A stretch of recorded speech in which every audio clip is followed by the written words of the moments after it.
Welcome back, readers. This is reading class. We are moving into chapter 6 today. I'm chapter 6 and I think it's chapter 7. Today what we're going to be talking about is noticing patterns about our character, which means that our character has the same character trait that you could really say throughout the book. So if I were to say Opal was very kind-hearted, I want to give multiple examples of how she's kind-hearted. And then we'll talk about the different things that happen in the book that you can explain that Opal was kind-hearted. Okay? Or big-hearted or caring, because there's a lot of things that she's done in the book that shows that she's a very caring person. All right, so chapter 6. So we left off chapter 5 where the mouse was in the church with them and it was running all over, and even Winn-Dixie caught the mouse but didn't kill it, just put it in its mouth and then laid it down in front of the preacher. Okay, so all of that happened. All right, so chapter 6. I spent a lot of time that summer at the Herman W. Block Memorial Library. The Herman W. Block Memorial Library sounds like it would be a great big fancy place, but it's not. It's just a little old house full of books, and Miss Franny Block is in charge of all of them. She was a very small, very old woman with short gray hair, and she was the first friend that I made in Naomi. It all started with Winn-Dixie not liking it when we went to the library because he couldn't go inside too. But I showed him how to stand on his hind legs and to look in the window to see me in there selecting books, and he was okay as long as he could see me. But the thing was, the first time Miss Franny Block saw Winn-Dixie standing up on his hind legs like that, looking in the window, she didn't think it was a dog. She thought it was a bear. This is what happened. I was picking out books and kind of humming to myself, and all of a sudden there was a loud, scary scream. I went running up to the front of the library, and there was Miss Franny Block sitting on the floor behind her desk. "Miss Franny," I said, "are you all right?" "A bear," she said. "A bear?" I asked. "He has come back," she said. "He has?" I asked. "Where is he?" "Out there," she said, and raised her finger and pointed at Winn-Dixie, standing up on his hind legs, looking at the window for me. "Miss Franny Block," I said, "that's not a bear, that's my dog. This is my dog, Winn-Dixie." "Are you positive?" she asked. "Yes, ma'am," I told her. "I am positive. He's my dog. I would know him anywhere." Miss Franny sat there trembling and shaking. "Come on," I said. "Let me help you up. It's okay." I stuck my hand out, and Miss Franny took a hold of it, and I pulled her up off the floor. She didn't weigh hardly anything at all. Once she was standing on her feet, she started acting all embarrassed, saying how I must think that she is a silly old lady mistaking a dog for a bear. But she had a bad experience with a bear coming into the Herman W. Block Memorial Library a long time ago, and she has never quite gotten over it. "When did that happen?" I asked her. "Well," Miss Franny said, it is a very long story." "That's okay," I told her. "I am like my mom in that I like to be told stories. But before you start telling it, can Winn-Dixie come in and listen too? He gets very lonely out without me." "Well, I don't know," said Miss Franny. "Dogs aren't allowed in the Herman W. Block Memorial Library." "He'll be good," I told her. He's a dog who goes into church."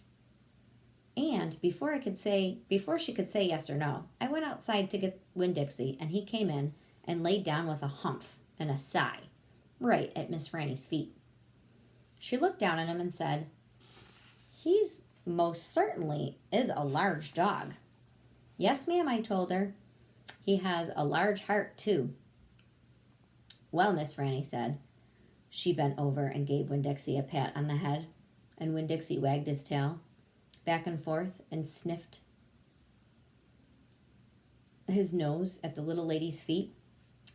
Let me get a chair and come on so I can tell the story properly. Should be okay. All right, chapter 7. Back when Florida was wild, when it consists of nothing but palmetto trees and mosquitoes so big that they could fly away with you, Miss Franny Black started in. And I was just a little girl no bigger than you. My father, Herman W. Black, told me that I could have anything I wanted for my birthday, anything at all. Miss Franny looked around the library. She leaned in close to me. I didn't want to appear prideful, she said, but my daddy was a very rich man. A very rich man, she nodded, and then leaned back and said, and I was a little girl who loved to read. So I told him, I said, Daddy, I would most certainly love to have a library for my birthday. A small library would be wonderful. You asked for a whole library?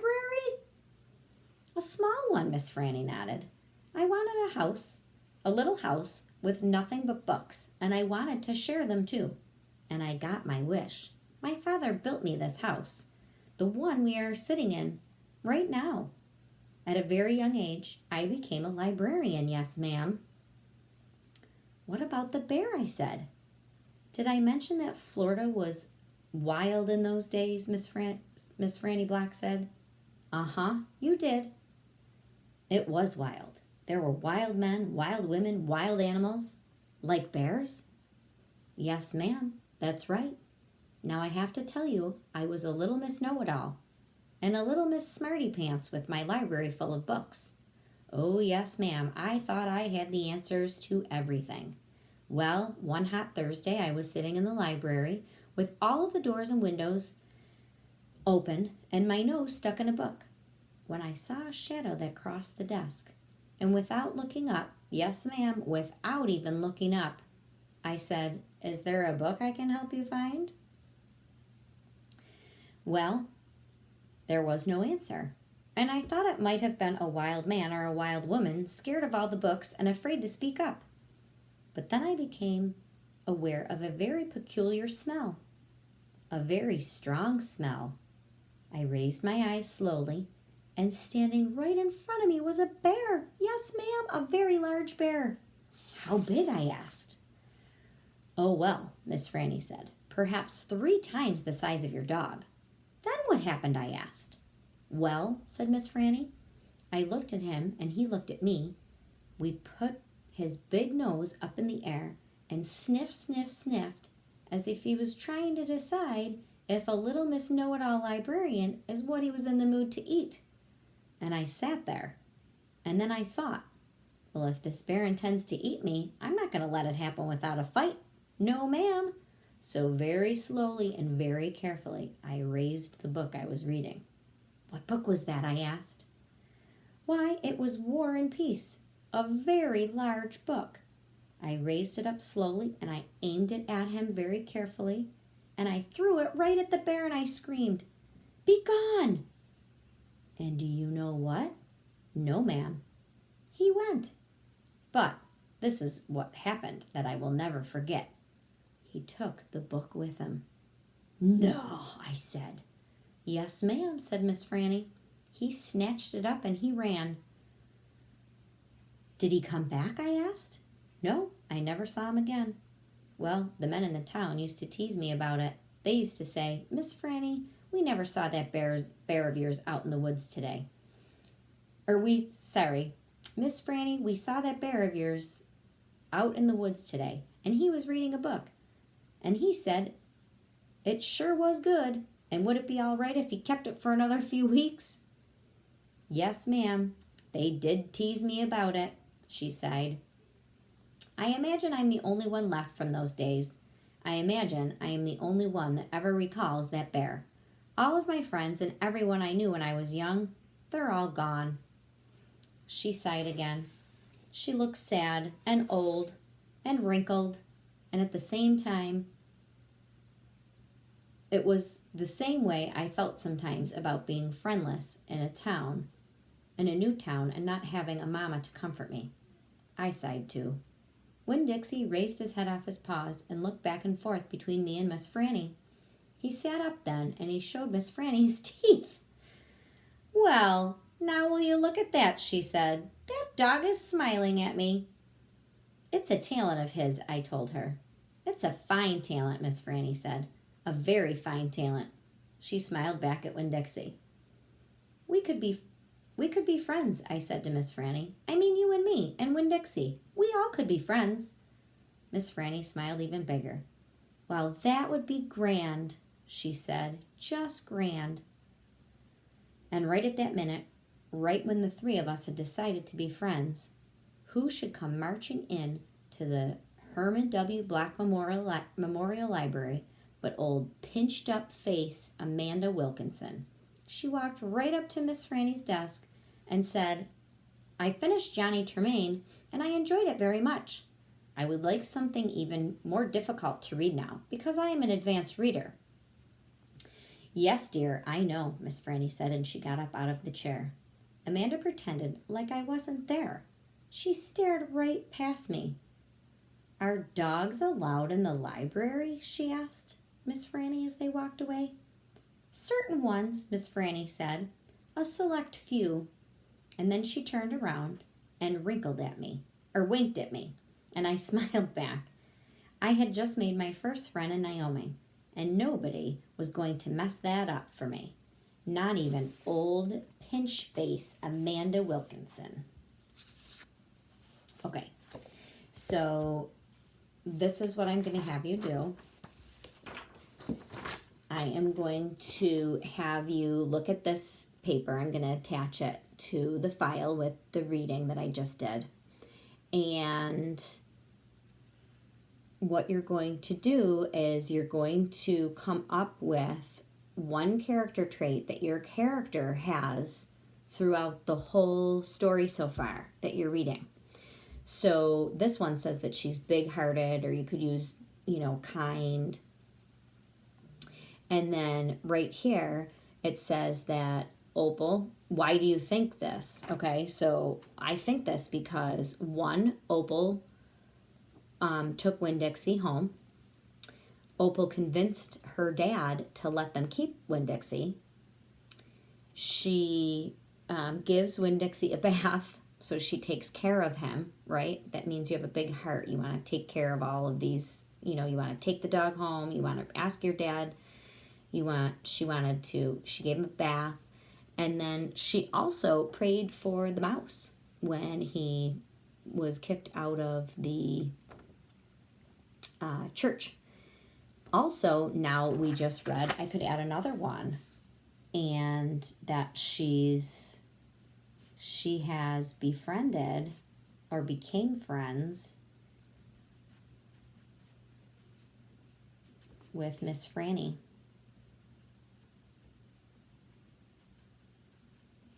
Black. I'm going to write that down. And even in her words that she was using with talking with Miss Franny, she could tell that she didn't have a friend. She was kind of sitting there all kind of sad, and she wanted her to start talking to her. "Tell me your story. I want to know about it." And that's how you make friends, and that's how you're a kind person, and you're really kind-hearted. And then over on the other side, it says, Opal is the kind of person who. So then you want to use your examples and explain your idea more. You're going to grow your idea. Okay, so these are just kind of your dot jots, and then over off to the side, you're going to grow your idea. And it says, Opal is the kind of person who takes in stray dogs because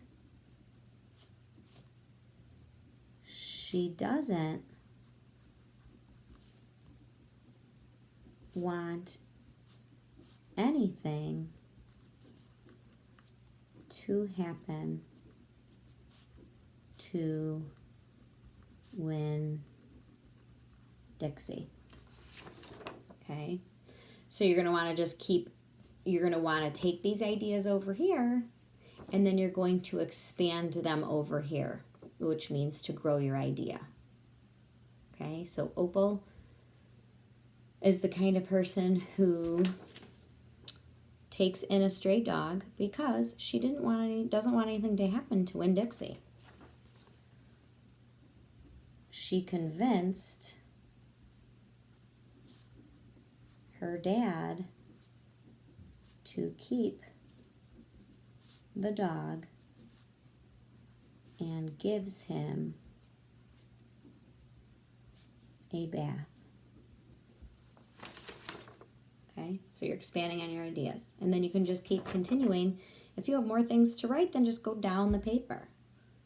Okay, so you can print out the page that I'm going to give you. It doesn't have this on here. It's blank over here so that you can write your own character.